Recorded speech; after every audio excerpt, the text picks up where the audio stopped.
श्री अवस्थी जी, उपाध्यक्ष श्री बलबीर सिंह जी और आज के कार्यक्रम में आए हुए सभी सहकारिता क्षेत्र से जुड़े हुए बंधु भगिनी को मेरा नमस्कार। आज यहाँ पर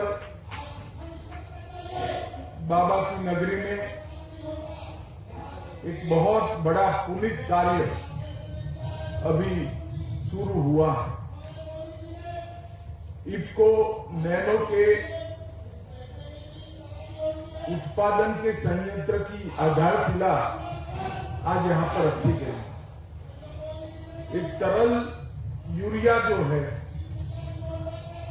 ये हमारे देश की भूमि के संरक्षण के लिए बहुत जरूरी है। मोदी जी ने जब से प्रधानमंत्री बने तब से भूमि संरक्षण को अपना प्रमुख मुद्दा बनाया है। चाहे प्राकृतिक खेती की बात हो, चाहे ऑर्गेनिक खेती की बात हो, चाहे नैनो यूरिया का अनुसंधान और उसके उत्पादन तक की पूरी प्रक्रिया को गति देने की बात। नरेंद्र मोदी जी के नेतृत्व में भारत सरकार ने ये भूमि संरक्षण के सभी कामों को प्रायोरिटी दी है। यहां पर प्रति वर्ष लगभग 6 करोड़ यूरिया की, तरल यूरिया की बोतलों की निर्मित होगी। इसका मतलब है कि 6 करोड़ बैग यूरिया हमें इंपोर्ट नहीं करना पड़ेगा। वो भारत को खाद्य के क्षेत्र में आत्मनिर्भर बनाने में अपने आप में एक बहुत बड़ा कार्यक्रम होने वाला है। मुझे आनंद है कि पहले कारखाने का जब लोकार्पण हुआ, सम्माननीय प्रधानमंत्री जी के हाथ से, तब भी मैं वहां अतिथि विशेष कर उपस्थित था। और आज यहां पर जो देवघर में इस श्री भूमि में शुरुआत हो रही है, उसमें भी मैं उपस्थित हूं। मैं आज के कार्यक्रम के माध्यम से किसान भाइयों को इतना ही कहना चाहता हूं, ये 500 ग्राम की एक बोतल पूरी थैली यूरिया का विकल्प। कई जगह पे किसान भाई यूरिया भी डालते हैं और तरल यूरिया का छिड़काव भी करते हैं। ऐसा करने से आपका क्रॉप का भी नुकसान करोगे और भूमि का भी नुकसान करोगे। जब तरल यूरिया का छिड़काव करते हो, इफ्को का गारंटी है आपका उत्पादन कम नहीं होगा, बढ़ेगा।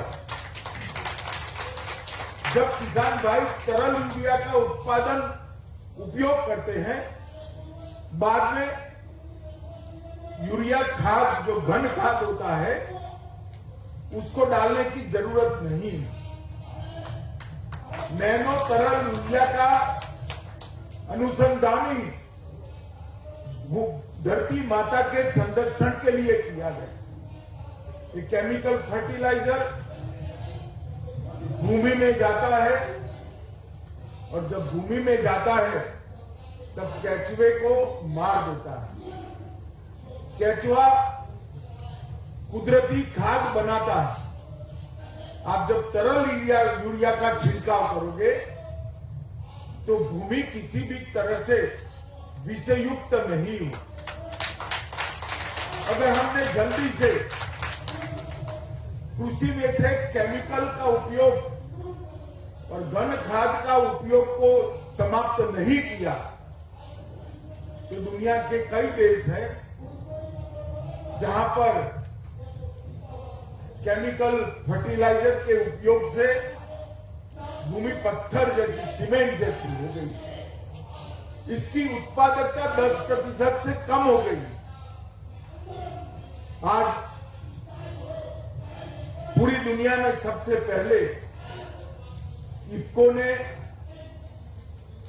नैनो यूरिया बनाया। ये भारत के लिए तो गौरव की बात है ही, परंतु पूरे सहकारिता क्षेत्र के लिए भी गौरव की बात है कि किसानों की सहकारिता से बनी इफ्को ने दुनिया का सबसे पहला नैनो यूरिया इजाद भी किया, बनाया भी, और अब डीएपी की ओर भी आगे बढ़ रहे हैं। इस बजट में हमारे प्रधानमंत्री नरेंद्र मोदी जी ने सहकारिता को बढ़ावा देने के लिए कई सारी योजनाएं लेकर आए। उत्पादन के क्षेत्र में सहकारिता पर 26% इनकम टैक्स लगता था, उसको कम कर अब 15% पर ले आने का काम नरेंद्र मोदी की। जितनी भी नई सहकारिता की इकाइयां लगेगी, वो सभी नई इकाइयों में अब टैक्स 26% की जगह 15% लगेगा।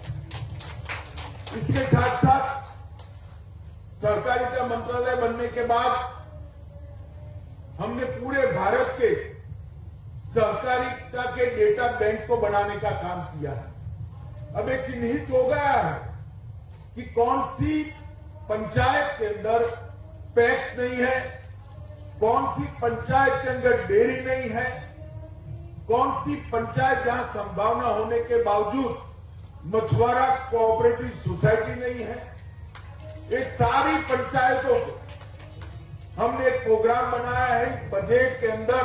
इसके लिए बहुत बड़ी राशि भी उपलब्ध कराई गई है, जिससे इस देश में 5 साल में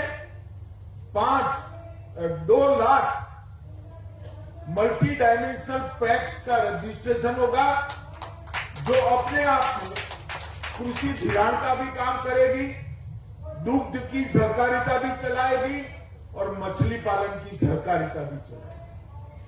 तो 5 साल के बाद इस देश में कोई पंचायत ऐसी नहीं होगी जहां पर प्राथमिक एग्रीकल्चर सोसाइटी नहीं होगी, पैक्स नहीं। ये बहुत बड़ा निर्णय है। और इसके साथ साथ हमारे देश के अनुकूल न हो ऐसी भंडारण प्रक्रिया सालों से चली। बड़े बड़े गोडाउन बना दिए, राज्य में 1 या 2 जगह पे गोडाउन है। किसान की उपज चाहे गेहूं हो या धान हो, वो गोडाउन में जाती है। गरीब को देना होता है तब गोडाउन से वापस गांव तक जाती है। आने में और जाने में जो खर्चा होता है, वो गरीब को जितना फायदा सरकार देती है, इसका 50% ट्रांसपोर्टेशन में चला जाता है। अब हमने तय किया है कि भंडारण को तहसील क्षेत्र से ऊपर नहीं करेंगे और सहकारिता के माध्यम से ही हर तहसील में 2000 टन से 5000 टन के भंडारण की क्षमता वाले आधुनिक से आधुनिक गोदाम बनाएंगे।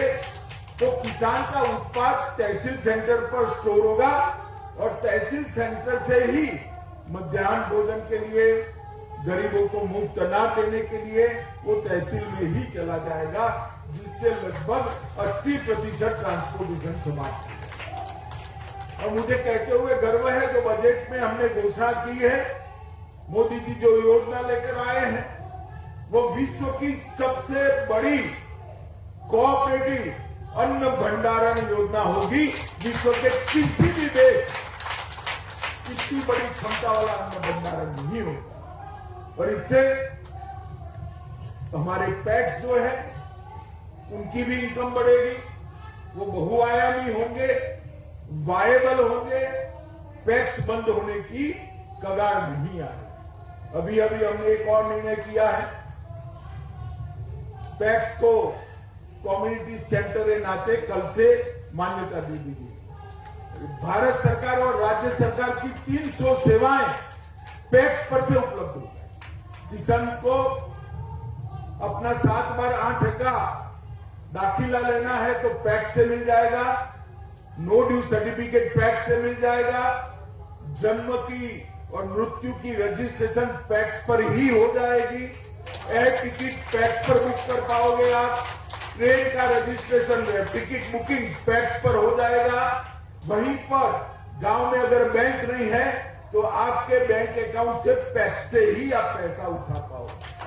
हमने लगभग 300 सेवाओं पैक्स के साथ जोड़ने का कल निर्णय किया है और आईटी मंत्रालय ने इसमें सहकारिता मंत्रालय का बहुत बड़ा समर्थन किया है। मुझे आशा है मित्रों, मैं बहुत लंबा बोलना नहीं चाहता, परंतु जिस तरह का इफ्को का किसानों की सेवा का इतिहास है, ये तरल यूरिया जो बनाया है, न केवल भारत विश्व के किसानों की सेवा करेगा। आज भी लगभग 5 देशों में वो एक्सपोर्ट हो रहा है। आज भी हमारे एशियाई देशों के किसानों की सेवा कर रहा है और आने वाले दिनों में मुझे भरोसा है समग्र विश्व के किसानों की सेवा करने की क्षमता इफ्को में है। एक जमाना था जब हम यूरिया को इंपोर्ट करते थे। कई सारे कारखाने यूरिया के, घन यूरिया के भी मोदी जी ने पुनर्जीवित करे और तरल यूरिया, मानो यही एक छोटा सा 30 एकड़ में बना हुआ कारखाना 6 करोड़ बैग का निर्माण करेगा। 6 करोड़ बैग के विकल्प का एक छोटी सी बोतल में नहीं।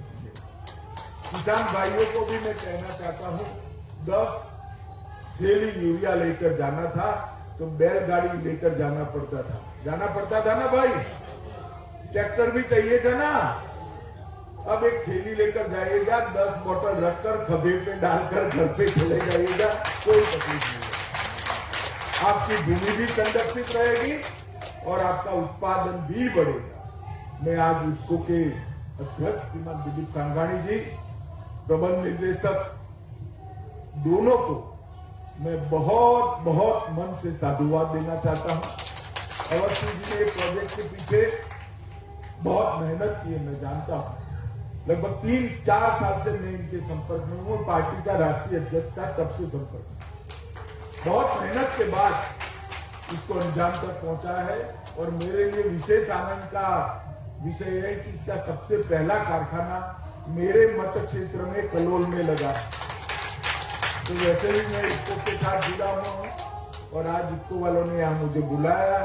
ये बाबा देवधर की श्री भूमि में मुझे यहाँ पर ये पावन कार्य में आप लोगों ने सम्मिलित किया, इसलिए मैं आप सबका बहुत धन्यवाद करना चाहूंगा और बहुत शुभकामनाएं समग्र पूर्वी भारत के किसानों को भी देना चाहता हूं, क्योंकि ये कारखाना न केवल झारखंड, बिहार, उड़ीसा और बंगाल के किसानों को अपनी खेत में उत्पाद बढ़ाने के लिए बहुत उपयोगी होगा, इसकी मुझे श्रद्धा है। फिर से सभी का बहुत धन्यवाद और शुभकामनाएं। वंदे मातरम।